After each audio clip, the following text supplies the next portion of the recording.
This is your Monday Night Raw review, the 21st edition of October 2024. But you know what? I actually don't even care about the show because, for my opinion, right, this actually means more than the show to me. Lillian Garcia returned, right, and I was like, hold on here. What age is Lillian Garcia? She must be mid 40s, must be about 45. You know, she's been in WWE like what way over 20 years. Has to has to be at least in her mid 40s.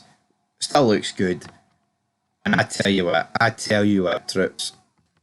Lillian Garcia is 58 years old. That is probably the most shocked I've ever been at looking at somebody's age. I couldn't believe it.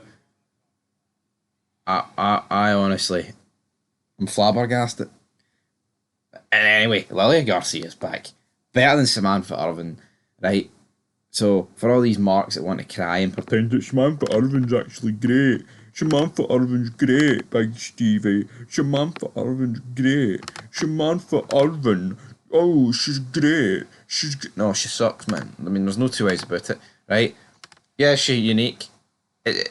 Lillian Garcia is the best female announcer of all time. And to be honest, if you want to call her the best in front of like Hard Finkel, I'm not going to cry about it, alright? I'm not. Definitely not going to cry about it. Alright, folks, I'm not going to cry about it. But we do have to get into the show.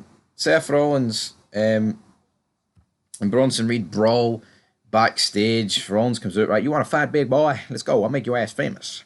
Sounds like he just ripped off an Undertaker promo from like the Big Evil period. But anyway, Adam Pearce comes out, they just start brawling, the announce table gets broke, yada yada yada. I don't know. To me, this is just it is copy and paste into it, man. I feel like we see this like a million times over. It happens a couple of times every week across these wrestling shows where the security guards break them all up, and it's honestly it's getting tiresome. It's getting very tiresome.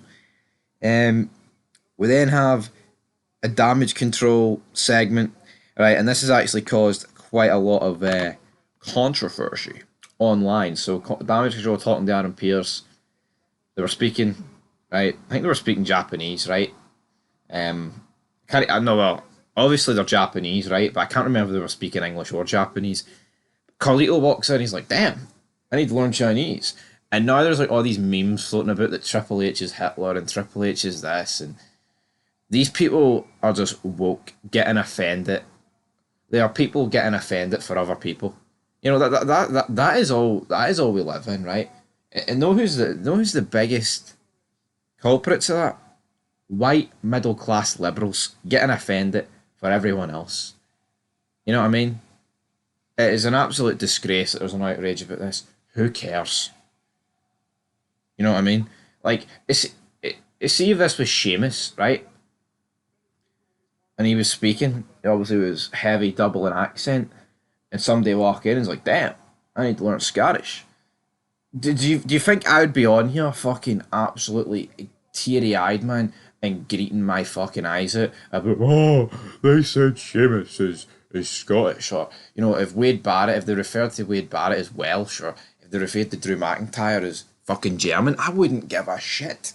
So I do not understand why people are pretending to be offended by this.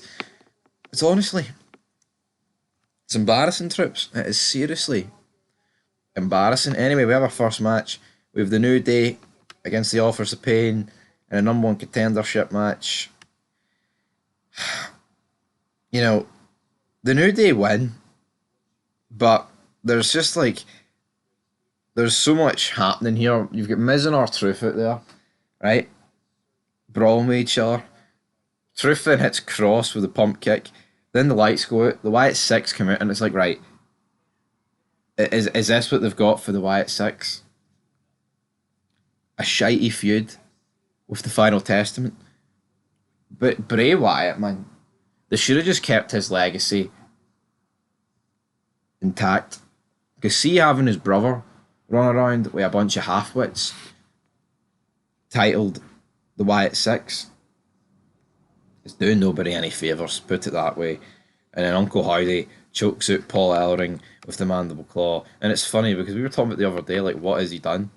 Right? What has he done? But here, that's what he's done. Kathy Kelly does an interview with Jey Uso. We mentioned it, but we're in the city of brotherly love. Who cares? By the way, New Day won that match if I didn't mention it. Right? Rhea Ripley then cuts a promo. Well, no, Rhea Ripley gets a promo cut on by Raquel Rodriguez. But again, there's just not really much happening here. Then we have our second match. Liv Morgan, Raquel Rodriguez against Damage Control. Damage Control win, fair disqualification. But again, it's just more of the same. Dominic Mysterio out there with Rodriguez and Ripley and Liv. I mean, I'm yawning through it. You know what I mean? It's 20-1 here in the afternoon. I shouldn't be yawning through talking about this, but it's awful. Right? It's just absolutely awful. This feud has run its course. Fucking end it. But no, Triple H drags everything out. JD from New York sucking off Triple H's big nose because Tony Khan doesn't do long-term booking.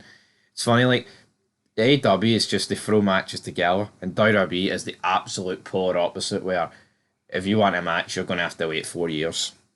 Tragic. Then we had Seth Rollins, another brawl with Bronson Reed. Like, what are we doing here, man? Just fucking wrap this up. Then Adam Pearce makes it official. I need a drink. Do you? Well done. The War Raiders then have a vignette. Brilliant. Finn Balor then says, you know what, I'm concerned. Damian Priest wants the World Heavyweight Championship. Mysterio says, I can beat Gunther. Then they all start laughing at him. And it's like, Carlito then says, I bring the cool factor to the Judgment Day. And I also fix problems. This was actually before his wee Chinese line, but anyway, who cares? Right, we then had the Creed brothers against Rey Mysterio and Dragon Lee. Rey Mysterio and Dragon Lee win. So, it's like the Creed brothers went toe-to-toe with Wyatt Six. Yeah, they lost it, but they kind of won because they've appeared on TV more regularly. I seriously just don't really understand what is going on here. Garbage. Carlito. Pierce needs a drink. He needs a drink. So, I mean, what is there to say here? I'm actually falling asleep talking about this. So, he says he'll consider it if Dominic Mysterio can beat a former World Heavyweight Champion next week. He said he puts him against his father again, man. Anyway, Kathy Kelly has a backstage interview with Gunther. Gunther, I'm going to tell Cody what I want to talk about on SmackDown. I'll be in Brooklyn this Friday. Damian Priest, like, you know what? Handle your business at Crown Jewel because you're going to have a major problem with me on the other side of it.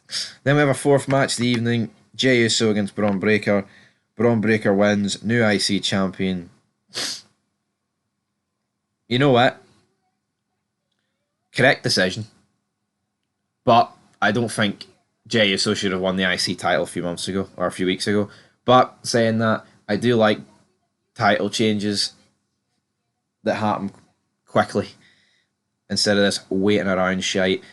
I mean, I'm just looking on the television screen right now. The clips from Raw last week are on. You've got Tiffany Stratton in a red and white dress looking pretty great up against Rhea Ripley, who looks like a fucking man. It is what it is. If you are attracted to Rhea Ripley over Tiffany Stratton, I don't know what to tell you. Anyway, Braun Breaker wins. You got Bloodline interference. I thought this main event was fine. I thought it was a good main event. You know, it furthers the Bloodline storyline. But, overall, Lillian Garcia's back. I like that. The Bloodline storyline's alright.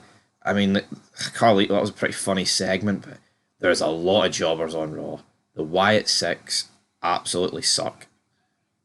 There's no two ways around it. The Wyatt Six are dead in their tracks. There's no future for that organisation, for that group, apart from going down. Monday Night Raw is over. We're approaching the 10-minute barrier. There's honestly not really a lot for me to say.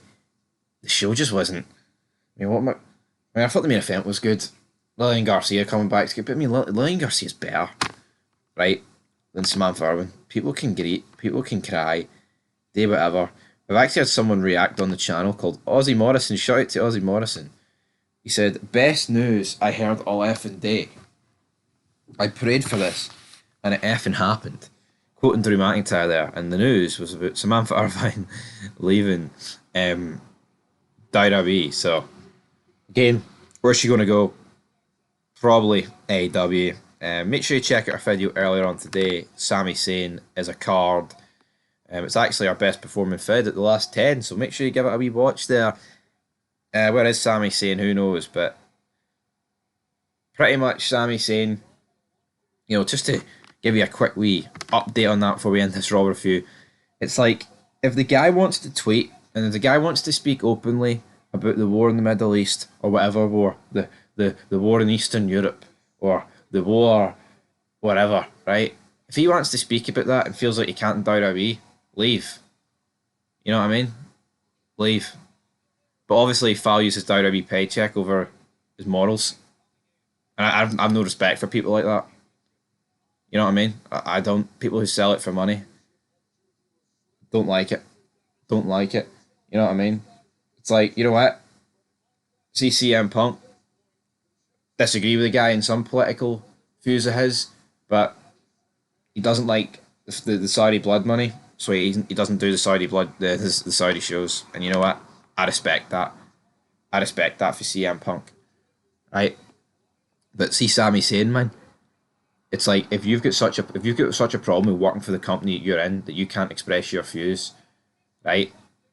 Then you've got to leave and express them, because you're obviously valuing your. And see this. Well, but you need some. See the amount of money that Sami Zayn has earned, right? I'm sure he could leave WWE and be financially fine. All right. I'm not saying he could retire at 40. I think he still needs to do something else, but it's just weird. It's just weird. And the people comparing it to Trump, they're barking up the wrong tree. And Kamala. There is a big difference between WWE superstars endorsing Trump or Kamala compared to Sami Zayn talking about a war in the Middle East. Like, if he wants to do it, fair enough. But see this, like, oh, look, he's wearing a Free Gaza wristband and his daughter had to take the picture for him to get the message across. Mate, if you want to talk about it, talk about it. But you've got to be prepared if WWE are going to fire you for it. It's pathetic. It is. Anyway.